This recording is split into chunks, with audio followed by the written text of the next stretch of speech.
Liza khambre khangna Ima Rita su yam pakhana chinsilai Bema kaidarage nangbo se wakhal tarabo Rita na masa nomlokpaduda Liza su kya lai Tai Ima Kaidarage nangbo adu kana lauridubo Kaisu tawdi Ima Mangda kaikino khara ubaine Se kaisu tawroise Ima laisidi makumang makumang Asam na Liza bu Rita na themzinbiri Thoyan su mama da call darai Liza su call adu pakhali Mama Haune ichabu kaidarage Noidi nongmata aigi nakda su lakpide Noi yam phatte ngo Liza nungsinari Se mama su kaigi lakningoiduno lakningine ichagi nakda Thabang niyadabagine Adu oisu Se maram mokpani jadi Larika na paraga matikchaba mo oinabo nagadawni Mama su ichagi nakda lakdoine Hoy mama aidi larik mayam padoine Aduni dane jadi maram mokpani Ritana Sanado ay sumta paigi Asi ay duna phone adu mana mukpai Bubo kisana How bubo Isubu chak charabo Chare bubo Oh kari injang charage Nga chaye Ado sana Nang budu da laiba nungay bro Nungaye bubo Nabaya ko Nang nasayang nungay tabadane Bubok tarakadabani ko Hoy bubo Bubo isu lakdunida Isu ginagda Tamo Hoy bubo Asam na masu mabendu phone thamnakre Mira phone da kanagano wari sanari Lairiba property sa Aigi mingda hana mukta honaba tawkige Aduga noigi ningbasu aina thangwangani Aduna thabak sa Mai pangnaba akoy puno nataba yadabane Noi aina haikibasingdo soini ko Nupa aduna Aduidi kem khanbirunuda Akoy na phone naba loina sinjage Yamna yeliba lamketpida Adu hana loisansi haibra Madu yade Matang kharadi masu ingzakisani Mana haigaliba mangakta Amukta hantangi Ay adum tamna tawrage Yengbada kalugay dawge Asi haiduna fatraba kangbudu khana kanna nokli Karibo irakadaba fatraba makhoygi langda thuradra Minungse itraba makhoygi langdagi Nanthokpa ngamdraba Liza nongmagi asum akibana masadusu pikthale Asumna numit kharani de habjingre Liza magi kada firon chariba mayam adu loisinduna lei talaktuda nupa ama Liza gi kada lona changai aduga leiriba famungduda fami Liza su anthorakpada nupa ama famduna leiramba aduda khangpre khangna Ima nang karano sida kaidoba changakpano Nupa adana Kaigino Ay uraga nangna kiride Kigano Ay kisu tawri Nanganano Chalo Yam tuna mafam sa tadokton chakro Natradi Nang bule kay tana balawani Nupa aduna yamu sitana Liza ki makut adu pai Liza sumukut adu nanthok na bakan na wanay Adu bungamdre Aduga nupa adana rii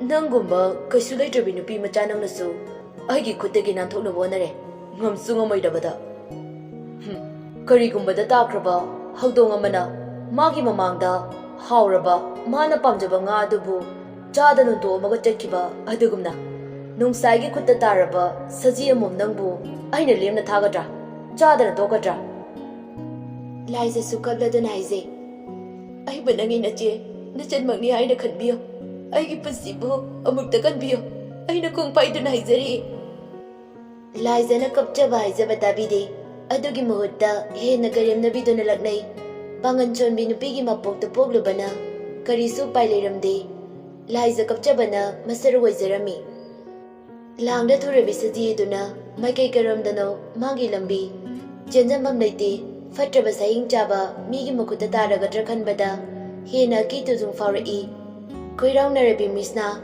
Saji mitabungamjabi misna adu Pirang na thumatkre Nupa aduna mukaswari Law bana kanare Aina fazana hari kansida nangya Natradi, Nongaibu Fatiano.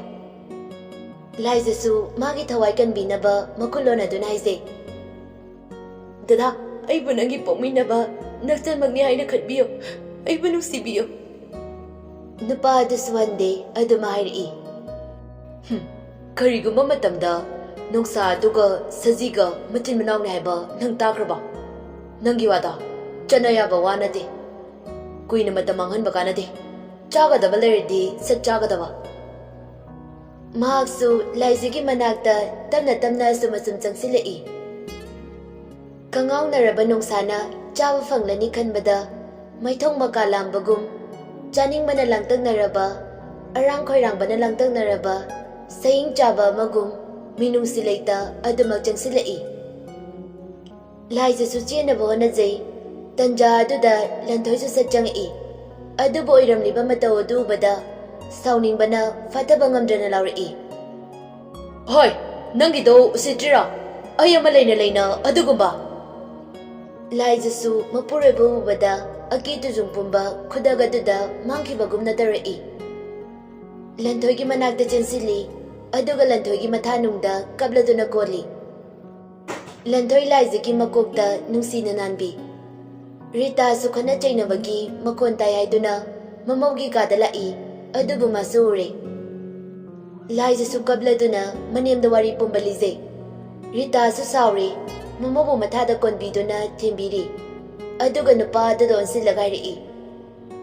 Asuk Chocolaba Matamasida, Adu Pukjel Pipa, Sagi Lichet, Adusu, Yumsi Magdada. Lantoi sounding Bagi Mayaina, Nupa Adubu Fuba Reglami. Kanana Busauroi, Magi Nupi Magdada, Asigumbasidi, Aikakdadanati, Mipungkuding Maksu, Saubatabani. Lantogi Mafam the Sutolari, Jaluk Dagi, Ngarumun Baibasi, Kanana Suara from Tokte.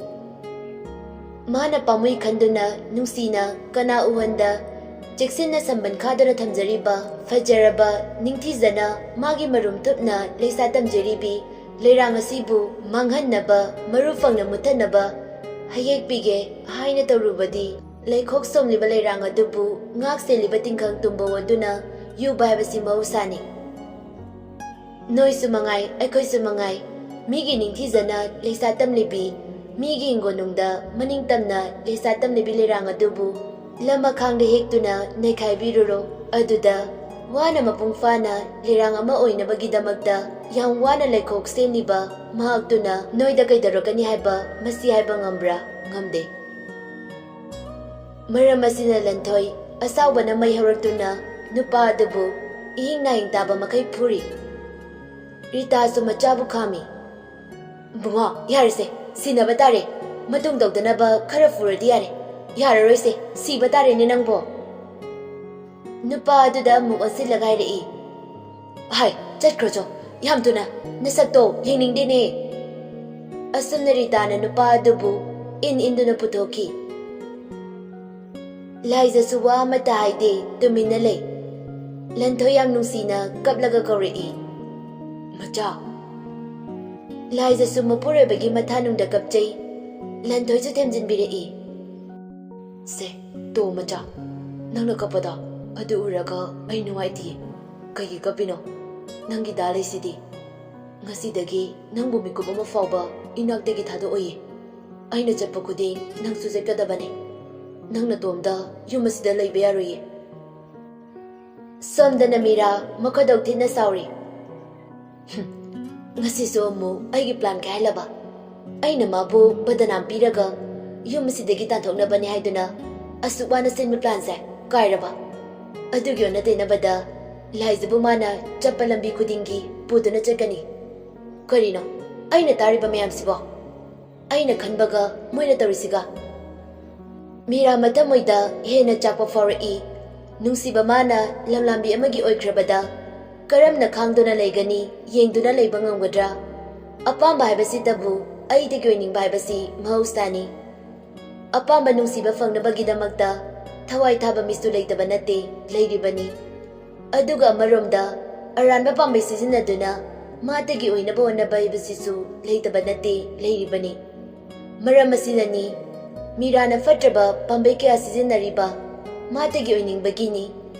ꯑꯗꯨꯕꯨ ꯍꯟꯅ ꯍꯟꯅ ꯃꯥꯏꯊꯤꯔꯕꯁꯨ ꯍꯣꯠꯅꯕꯕꯨ ꯀꯜꯂꯕꯗꯤ ꯃꯥꯒꯤ ꯑꯣꯏꯗꯅ ꯇꯣꯛꯂꯣꯏ ꯍꯥꯏꯕ ꯋꯥꯈꯜ ꯑꯁꯤꯁꯨ ꯂꯩꯇꯕ ꯅꯠꯇꯦ ꯂꯩ꯫ ꯃꯔꯝ ꯑꯁꯤꯅ ꯃꯤꯔꯥ ꯍꯟꯕ ꯂꯩꯇ ꯉꯁꯤ ꯑꯃꯨꯛ ꯁꯣꯏꯔꯕꯁꯨ ꯃꯊꯪ ꯑꯩꯅ ꯀꯩꯗꯧꯔꯛꯀꯦ ꯌꯦꯡꯉꯨ, ꯀꯔꯤ ꯇꯧꯁꯤꯒꯦ ꯍꯥꯏꯅ ꯋꯥꯈꯜ ꯀꯌꯥ ꯑꯃ ꯈꯜꯂꯤ꯫ ꯀꯜꯂꯛꯄ ꯃꯤꯑꯣꯏꯕ ꯍꯥꯏꯕ ꯅꯪꯒꯤ ꯅꯌꯥꯏꯁꯤ ꯀꯟꯗꯤ ꯀꯟꯕ ꯖꯥꯠꯅꯤ꯫ ꯃꯤ ꯀꯌꯥꯕꯨ ꯐꯠꯇ꯭ꯔꯕ ꯅꯤꯁꯥꯒꯤ ꯄꯥꯛꯇ ꯆꯤꯡꯊꯔꯤ꯫ ꯑꯃꯔꯣꯝꯗꯅ ꯇꯝꯊꯤꯔꯕ ꯁꯌꯤꯡ ꯆꯥꯕ ꯑꯃꯒꯤ ꯁꯛꯂꯣꯟ ꯂꯧꯅꯔꯤ꯫